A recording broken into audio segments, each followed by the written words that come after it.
The moment you wake up, you're at a crossroads.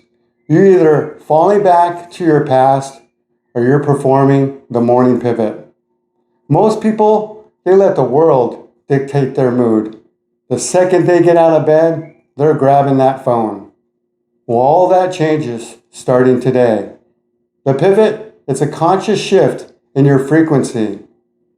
Acknowledge those automatic thoughts, the stories, the stress. Interrupt, change your physical space, drink some water, go out into the sun. And direct, choose one state of being and not a task. Determination, peace, vitality, and anchor it in. You aren't just starting your morning, you're rewiring your whole nervous system. Without the pivot, you're just a biological recording.